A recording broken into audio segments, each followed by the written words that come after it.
Il-Kummissjoni Ewropea adottat programm ta' fondi Ewropea għal Malta bit-tema Ninvestu fil-Kapital Uman.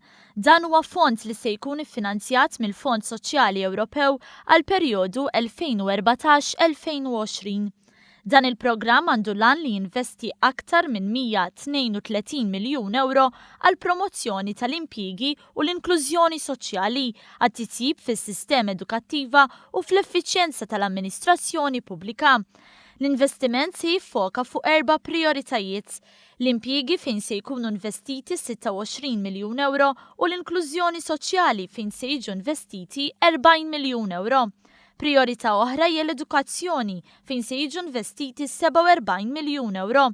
Fl-amministrazzjoni pubblika se jiġu investiti 11 miljun euro. L-inizjattivi li se jittieħdu fil-qasam tal-impjiegi għandhom lan li jappoġġjaw il-mobilità tax-xogħol u l-integrazzjoni taż-żgħażagħ fis-suq tax-xogħol.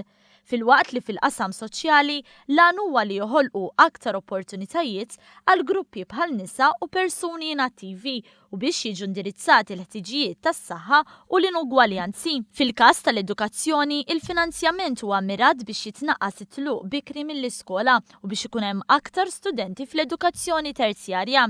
L-investiment fl-amministrazzjoni pubblika se jsir biex ikun hemm titjib tal-kapaċità u tal-effiċjenza amministrattiva u anke biex is-servizzi jitwasslu aħjar liċ-ċittadini, dan billi jingħata taħriġ lil-4,000 ruħ.